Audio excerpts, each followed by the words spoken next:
নমস্কার, আমি মৌ। আজ আমি আপনাদের যে গল্পটি পাঠ করে শোনাবো সেটি কেদারনাথ বন্দ্যোপাধ্যায়ের লেখা একটি খুব মজার গল্প, দুর্গেশ নন্দিনীর দুর্গতি। আশা করি গল্পটি আপনাদের ভালো লাগবে। আর যদি আমার গল্প পাঠ আপনাদের একটুও ভালো লেগে থাকে তাহলে অবশ্যই আমার গল্প পাঠের সঙ্গে থাকবেন। ধন্যবাদ। শুরু করছি আমার আজকের গল্প পাঠ, কেদারনাথ বন্দ্যোপাধ্যায়ের লেখা একটি খুব মজার গল্প, দুর্গেশ নন্দিনীর দুর্গতি। চৌধুরী মশাই ছিলেন গ্রামের একজন সম্ভ্রান্ত সম্মানিত স্থূলকায় মাতব্বর, ছওয়ানি জমিদার। বাড়ি, বাগান, পুষ্করিণী, শিব মন্দির, সটকার মাথায় অনির্বাণ বারবানল সবই তাঁর ছিল। আর ছিল তাস, পাশা, অহিফেন আর সান্ধ্য মজলিস, এই চতুর্বেদ চর্চা।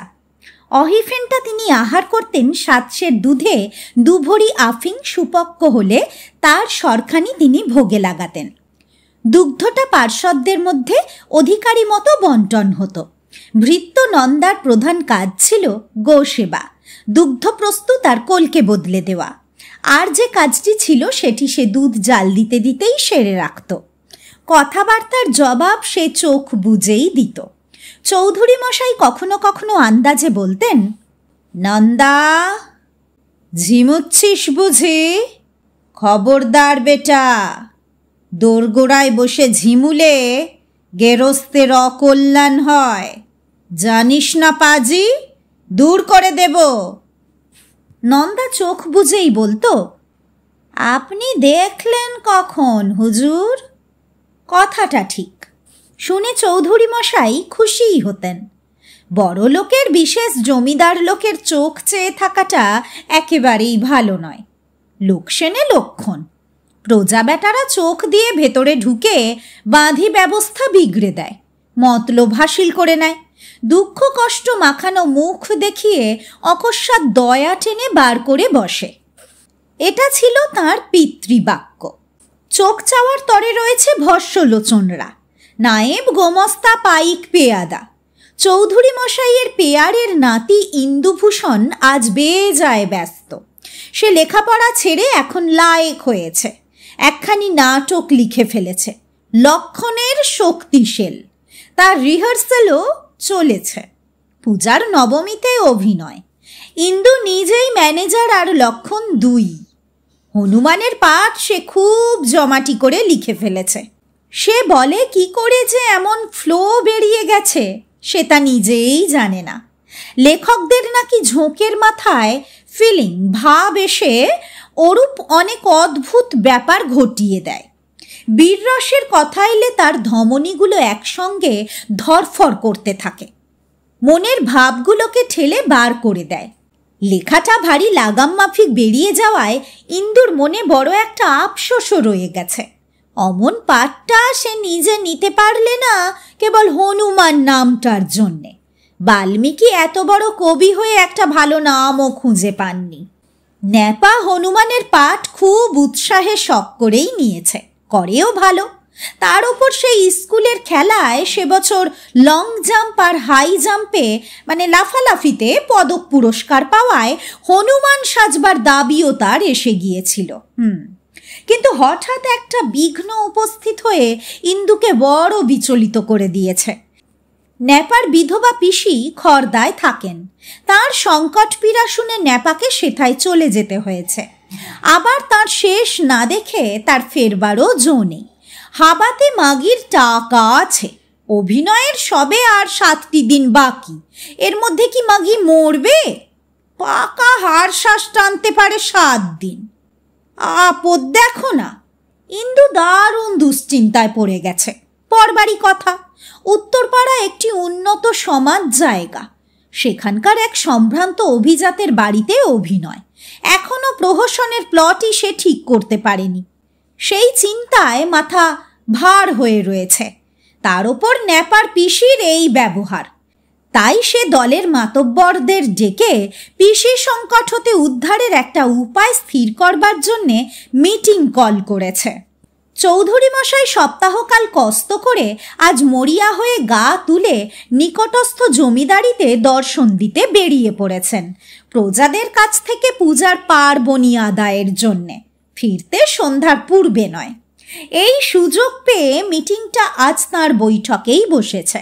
প্রধান উদ্দেশ্য ন্যাপার একজন ডুপ্লিকেট মুশকিল আসান ঠিক করে ফেলা, যে ন্যাপার উপস্থিতিতে তার পাঠ যোগ্যতার সহিত করতে পারে। ভুবন পারে, অন্তরায় কেবল ওই হনুমান নামটি। ন্যাপা সম্বন্ধে সন্দেহের কথা আলোচনার পর সকলে এক বাক্যে বলে, ডুপ্লিকেট নিশ্চয়ই চাই। ইন্দু বললে, চাই তো বটেই, কিন্তু ও পাঠ করবার যোগ্যতা আমাদের মধ্যে কজনের আছে?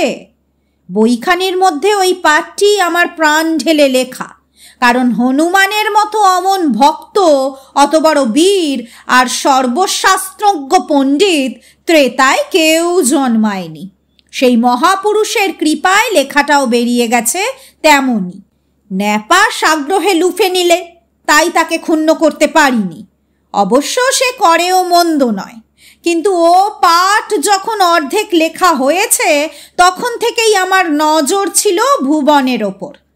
আমাদের মধ্যে ওই ছাত্রবৃত্তি পাশ, আবৃত্তি করেও তেমনি, কারণ তার সঙ্গে অর্থবোধ থাকে কি না। পাখির মতো মুখস্থ বলা তো নয়, কিন্তু ন্যাপাকে তখন ক্ষুণ্ণ করতে পারলুম না। এ কথা সতীশকে প্রাইভেটলি গোপনে বলেও ছিলুম। মনে নেই সতীশ? হ্যাঁ, মনে নেই? মনে খুবই আছে। আমি তখনই তোমাকে বলেছিলুম এটা তোমার দুর্বলতা। কি করব ভাই, আমাকে তোমরা ম্যানেজার করেছ, সব দিক দেখতে হয়। ভুবন কিছু মনে করে তো সামান্য ইঙ্গিতেই কারণটা সে বুঝতে পারবে, দেখলে না? তাই তাকে অন্য কোনো ছোট পাঠ দিতেই পারলুম না, প্রম্পটিংয়ে রাখতে হলো, কারণ প্রম্পটিংয়ের ওপরই সাফল্য নির্ভর করে। আর ওর মতন মোশন দিয়ে, মানে ঝোঁক দিয়ে সরু মোটা খেলিয়ে প্রম্পট করতে পারতই বা কে? নরেশ বললে, কথা যখন ফাঁস হয়েই গেল, আজ তবে বলি। এ নিয়ে আমাদের মধ্যে কম মতভেদ হয়নি।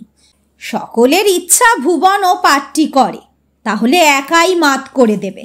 আমাদের অ্যাক্টিংয়ের দোষ টোষ সব ঢাকা পড়ে যাবে। ইন্দুর লেখাটা ভুবন একাই সার্থক করে দেবে। ইন্দু হাত জোর করে বলেও ছিল, চক্ষু লজ্জায় ভুলটা যখন হয়ে গেছে ভাই, এবারটি মাপ করো। দ্বিতীয় ওপেনিং থেকে ও পাঠ ভুবনেরই রইল। এখন চেঞ্জ করতে গেলেই একটা মনোমালিন্য ঘটাই সম্ভব। কথাটাও ঠিক, ন্যাপা যেরকম মেতে রয়েছিল ও আর এদিকে মারাতো না, তাই আমরা চেপে গেলুম। যাক, এখন দেখছো তো বাবা, 10-এর ইচ্ছা কি বিফল হয়? শরৎ বললে, আর ওসব দুশ্চিন্তা কেন বাবা? হ্যাঁ, পিসি তো পথ করে দিয়েছে। এখন তিনি গুটি গুটি দশমীতে চোখ বুঝুন, আর ন্যাপা টাকার তোড়া নিয়ে এসে জোড়া পাঁঠা ঝেড়ে আমাদের গার্জেন পার্টি দিক, এই প্রার্থনা করি। ভুবন, লেগে যাও ভাই, তোমার তো সব পাটি খাড়া মুখস্থ, আমাদের তো মেমরি নয়, সব শাঁক তিগর। বাংলায় বাপের নামটাও মনে রাখতে পারি না, পেছনে প্রম্পটার চাই। যাক, একেই বলে যোগ্য পাত্রে কন্যাদান, কি বলো সব? সকলে সহাস্যে শরতের প্রস্তাব এক বাক্যে অনুমোদন করল। একটা আনন্দ কলরোল পড়ে গেল, 3 পাক হুররে ঘুরে গেল। সকলের চক্ষু ভুবনের মুখের ওপর চমকাতে লাগলো। ভুবন হাত জোর করে সবিনয়ে বললে, আর যা বলো সব করতে রাজি আছি ভাই, কেবল ওই কাজটি ছাড়া। কারে পড়ে নাপার্য মানে একজনের বদলি খাটার বিড়ম্বনা আমার দস্তুর মতো ভোগা হয়ে গেছে। মাপ করো দাদা, ওতে আমি আর নেই। শুনে সকলে সহসা যেন চোট খেয়ে সবিস্ময়ে চেয়ে রইল। ইন্দু বসে পড়ল। শেষে ক্ষুব্ধ রোষে বলল, আমি এখনই হনুমান নামটা কেটে মহাবীর নাম বসিয়ে দিচ্ছি। ভাই, যা হয়েছে হয়েছে, এই নাকে কানে খত, রামায়ণ যদি আর ছুঁই, এবারটি মান রক্ষে করে দাও দাদা। ও পাঠ আর কারুর দ্বারাই ঠিক ঠিক হবে না। না ইন্দু, ও কারণে নয় ভাই। আর নয়ই বা কেন, গ্রামের যেসব ছেলে, তাদের কাছে তো চিরদিনই ওই নাম বহাল থেকে যাবে। পরিবার থাকলে সেও মুখ পুড়িয়ে সত্যিকার হনুমান বানিয়ে দিত। ছেলে থাকলে তার সঙ্গীরা তাকে মর্কট সাজাবার দাবি রাখত। এক পুরুষে মিটত না। যাক, তার জন্যে বলছি না। তোমরা তো জানো পাশের গ্রামেই আমার মামার বাড়ি, সেখানেই থাকতুম। সেখানেও শখের যাত্রার ভারী ধুম। 2 বছর আগেকার কথা। তখন আমাদের রিহার্সেল খুব জোর চলেছে। পালাটা সীতাহরণ। সীতা কি রামলক্ষণ সাজবার মতো চেহারা নয়, গাইতেও পারি না। সুতরাং সেখানেও আমি ছিলুম প্রম্পটার। হরিদত্ত সাজবে হরিণ। অভিনয়ের 2 দিন আগে তার হলো জ্বর। কথাটি তো সামান্য নয়, সে যেন রাজপুত্তুরের কলেরা। অবস্থা বুঝতেই পারছ, সকলেই মহাচিন্তিত। ম্যানেজার এসে আমাকে ধরে বসলেন। আর তোমাকে স্বর্ণমৃগ সাজতে হবে ভুবন। কেউ আর তখন হরিণ বলে না, সবাই শোনায় স্বর্ণমৃগ, অর্থাৎ খুব সম্মানের পাঠ। বললুম, ও পাঠ তো যে সে একবার ওই সোনালি বসানো খোলটায় ঢুকে করে আসতে পারে, ওতে তো আর কথাবার্তা নেই।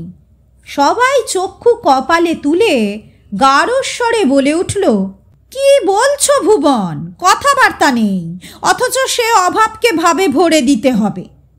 সে কি যার তার কাজ না হরিদত্তর কাজ? তোমার ওপর তাই বরাবরই আমাদের নজর। বুদ্ধিমান লোক না হলে ওপার ঠিক ঠিক করা কি তামাশার কথা?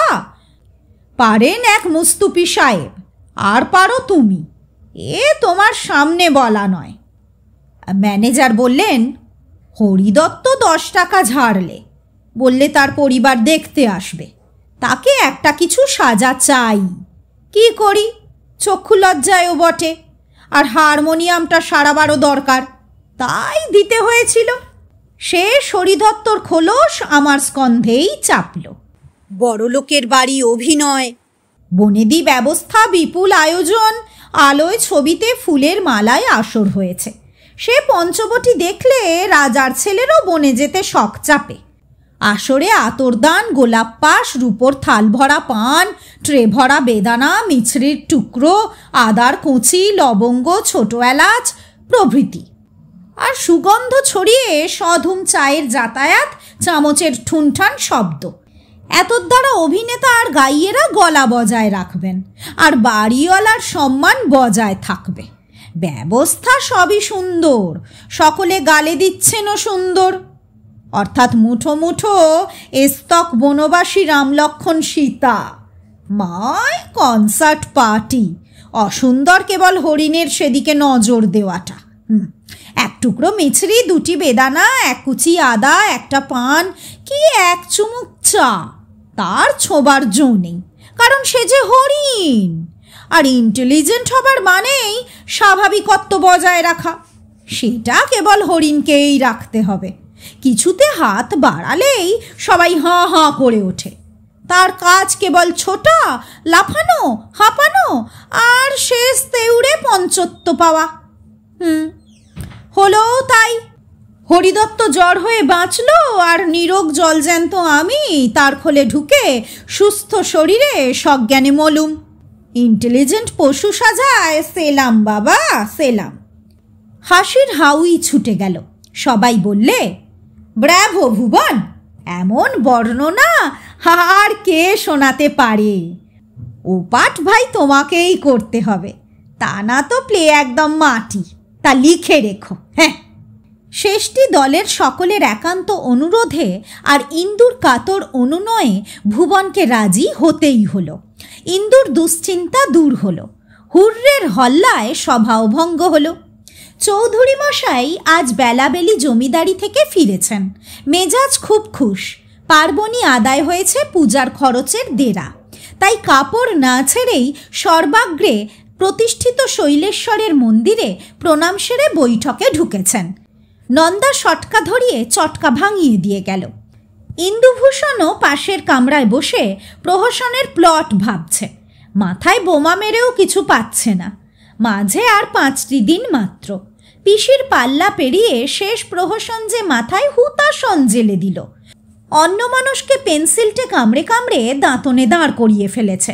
প্লটের কিন্তু পাত্তা লাগছে না। চৌধুরী মশাইয়ের আজ মেজাজ শরীফ। ইন্দু তার পেয়ারের নাতি। চৌধুরী মশাইয়ের মেজাজ মশগুল থাকলে ইন্দুকে ডেকে কিছুক্ষণ রহস্যানন্দ উপভোগ করতেন। আজও তার ডাক পড়ল। ইন্দুকে উঠে আসতে হলো, কিন্তু বিরক্তভাবে। চৌধুরী মশাই একবার মুখ তুলে চেয়েই চোখ বুজে সহাস্যে বললেন, বিকেলবেলা হাতে দাঁতন যে বড়, রোজা রাখছিস নাকি? ইন্দু তার কথাটা আগে বুঝতে পারেনি। পেন্সিলটায় নজর পড়তেই বুঝলে। বললে, আপনি যখন মুক্তকচ্ছ হয়েছেন তখন আমাকে তো ধর্মরক্ষা করতেই হবে। বলাই বাহুল্য, চৌধুরী মশাই বসলেই মুক্তকচ্ছ হয়ে পড়তেন। চৌধুরী মশাই উপভোগের হাসি হেসে তাড়াতাড়ি ভুলটা সেরে নিয়ে জিত বলেই বালিশের তলা থেকে একখানা 10 টাকার নোট বার করে ইন্দুর হাতে দিলেন। তখনকার ন্যাশনাল থিয়েটারে দুর্গেশ নন্দিনীর প্রথম অভিনয় রজনী। আয়োজনেরও অন্ত নেই। জগৎ সিংহ নাকি ঘোড়ায় চড়ে হাজির হবে। গ্রামের দেয়ালে দেয়ালে, গঙ্গার ঘাটে ঘাটে, বাগানের ফটকে ফটকে বড় বড় অক্ষরে সোনার জলে ছাপা পোস্টার। তাতে লেখা, কে না জানে বঙ্গে রঙ্গে বঙ্কিম লেখনী, কে না জানে বঙ্কিমের দুর্গেশ নন্দিনী ইত্যাদি।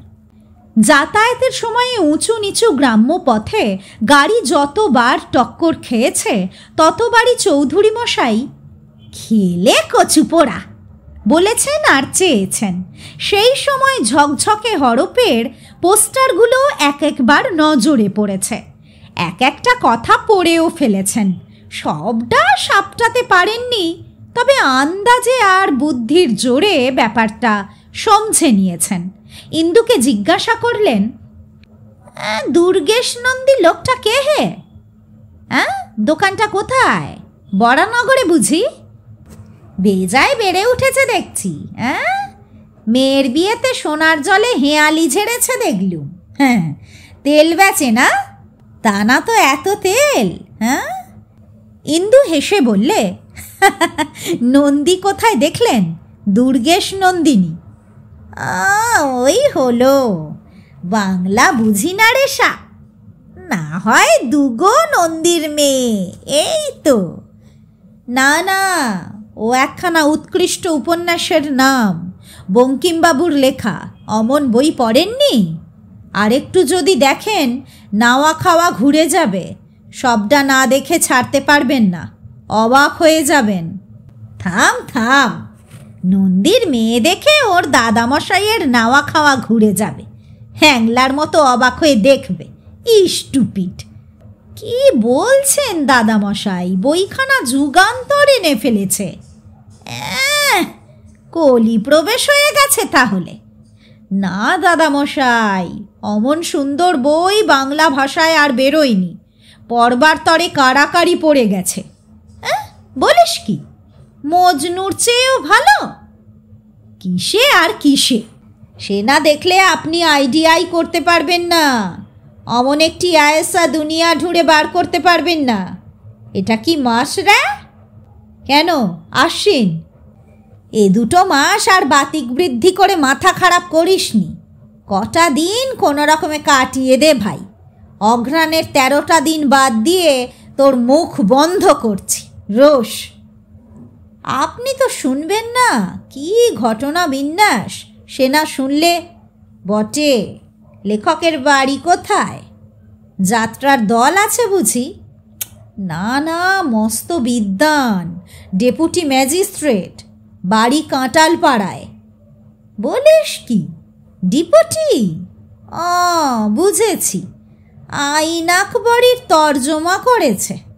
যা, আর জ্যাঠামি করতে হবে না। আগে দেখ, শোন, শেখ। ওই জামতারা, নারকেলডাঙ্গা, ডুমুরদ, বেলঘরে, বেলগেছে, কলাকেছে, কাঁটালপাড়া ওসব জায়গার লোক ফলহরি ঠাকুরের ফলোয়ার। তারা আবার বই লিখবে। হ্যাঁ, লিখলে আমলকি কি বয়রা বানিয়ে বসবে। আর কি ভরতচন্দ্র আছে, এক কেতাবে খেতাব বেরিয়ে গেল। মেদিনী হইল মাটি, খবর রাখিস? শেষে বললেন, আচ্ছা, আজ সন্ধ্যের পরে সোনাস দিকি। হ্যাঁ, সে সময় 5 জন পাকা সমজদারও থাকবে, বোঝা যাবে কেমন কেতাব। আপনি তো তখন ঢোলেন। অজ্ঞান তো হই না রে, হ্যাঁ, একটু চেঁচিয়ে পড়িস, আমি হুঁ দিলেই তো হলো। সন্ধ্যার পর চৌধুরী মশাইয়ের সমজদার পরিষদেরা একে একে সব উপস্থিত হলেন। তাকিয়া ঠেস দিয়ে তামাক চলতে লাগলো। ভৃত্য নন্দা দোরের বাইরে আসন নিলে, তার কাজও ঢোলা, আর মাঝে মাঝে কলকে বদলে দেওয়া। ইন্দু বই হাতে করে উপস্থিত হতেই চৌধুরী মশাই বললেন, বুঝলে বিশ্বম্ভর, ইন্দু আজ আমাদের একখানা বই শোনাবে বলে বায়না ধরেছে। কাঁটালপাড়ার কি ডেপুটি টঙ্কনাথ বাবু না কি লিখেছেন, আগে বঙ্কিমবাবু। ওই হলো, আসল অক্ষর তো বাদ দিইনি, উঙায় কয়ে তো বজায় রেখেছি রে। হ্যাঁ, আচ্ছা শুরু কর। হরদেব খুড়ো তাস পেড়েছিলেন, অনিচ্ছায় তুলে রাখলেন। শম্ভু বাড়ুজ্জে বেজার মুখে একটা আকর্ণ বিস্তৃত হাই তুলে দেল ঠেস দিলেন। ইন্দু আরম্ভ করলে, চৌধুরী মশাইয়েরও ঢুলুনি এলো। ইন্দু যেই বলেছে মানসিংহের পুত্র জগৎ সিংহ, চৌধুরী মশাই বেশ মশগুল মেরে আসছিলেন।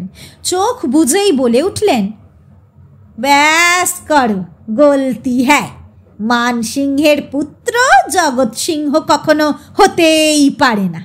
এইসব বই লেখা, হ্যাঁ, মানসিংহ লোকটাই বা কে, কার পুত্র, কাদের দারোয়ান, এ পরিচয় কে দেবে? হ্যাঁ, তিনি তো আর গঙ্গা গোবিন্দ সিং নন যে সবিচন লোক। আবি কেটে দাও, লেখো ওল সিংহের পুত্র মানসিংহ, তস্য পুত্র কচু সিংহ, তেকার পুত্র ঘেঁচু সিংহ।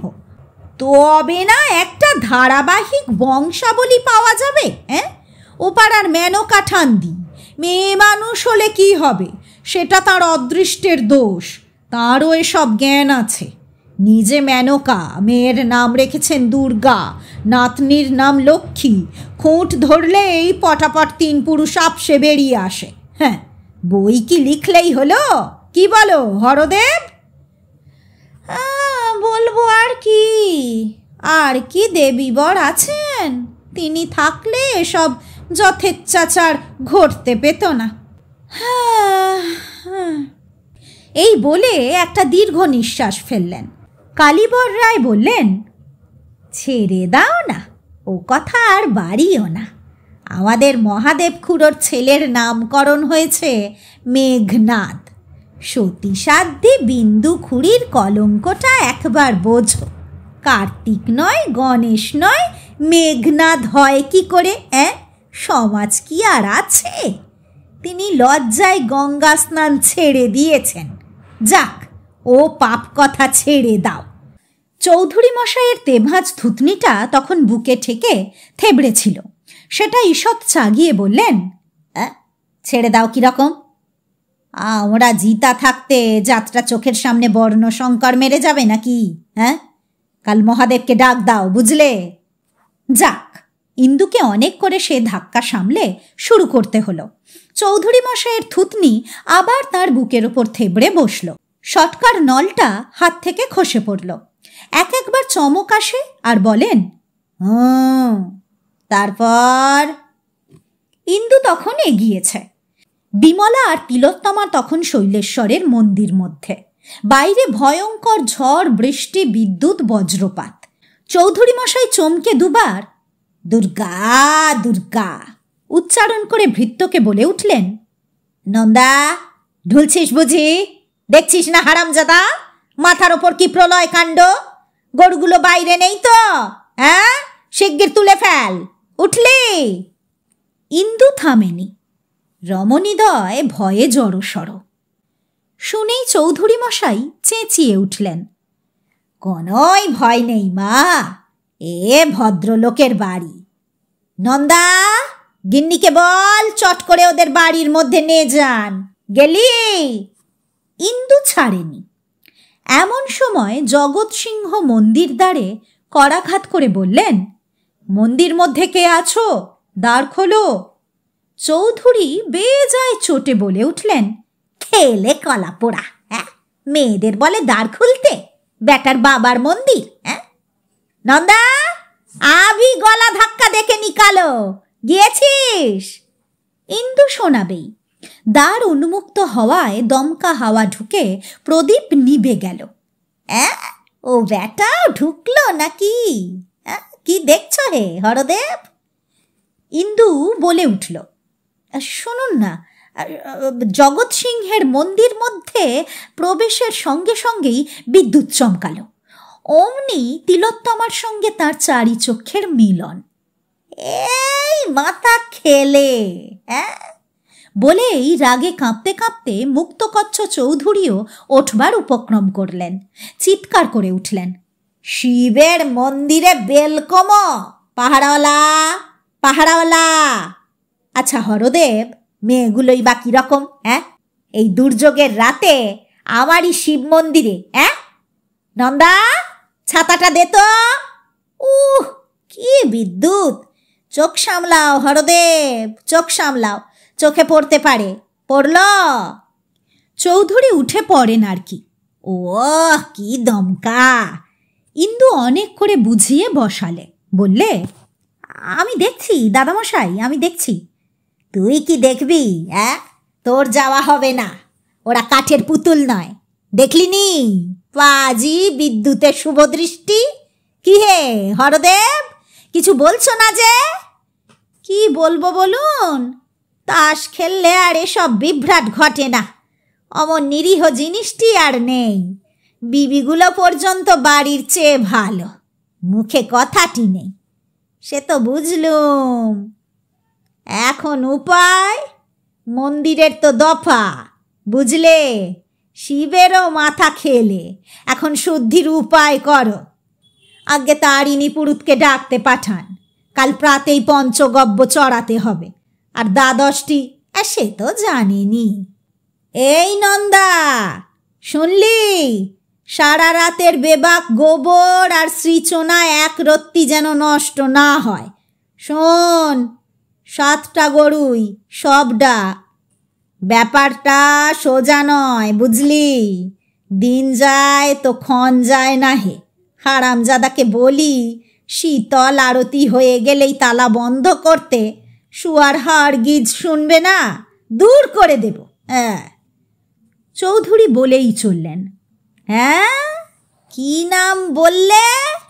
তিলের ধামা আর কি? তিলের ধামা?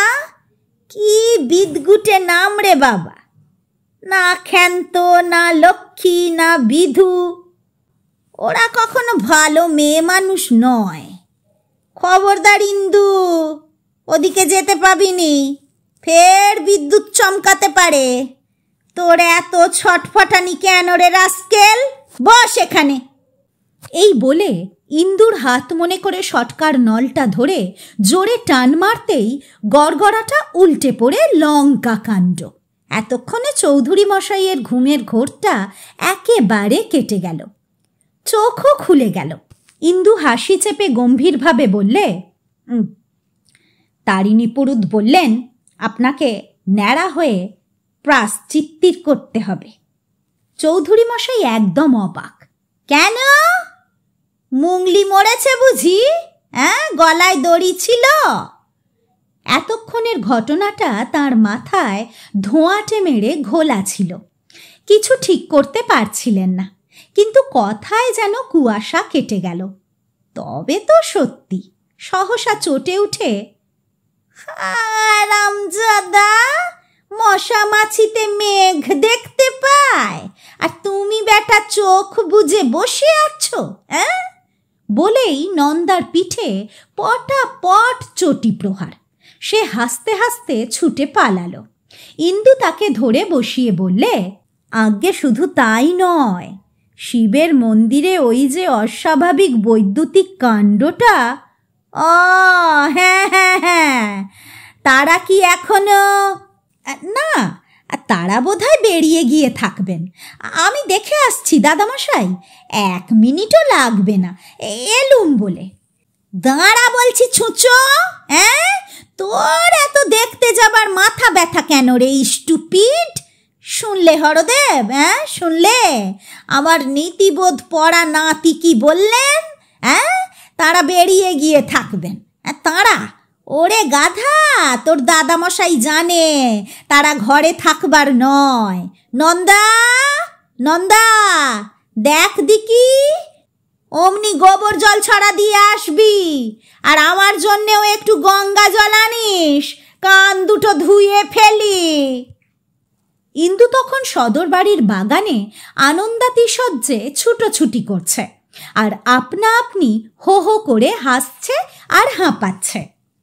রিহার্সাল ঘরে না পেয়ে শরৎ তাকে খুঁজতে এসে তার অবস্থা দেখে অবাক। কি হে, ব্যাপার কি? একা একাই সিদ্ধি চড়িয়েছ নাকি? ইন্দু বলে উঠল, সখী রে, কি কহিব আনন্দ ওর, চড়াইনি, লাভ করেছি। কিরকম? ভাই সারা বিকেলটা প্রহসনের প্লটের জন্যে মাথায় পেরেক ঠুকেও একটা প বার করতে পারিনি, পাগল হয়ে যাচ্ছিলুম। পিসি পর্ব পার হয়ে শেষ প্লটে ঠেকে গেলুম। এই অবস্থায় স্বপ্নে কহি দিলা দেবী। ঘুমিয়ে পড়েছিলে নাকি?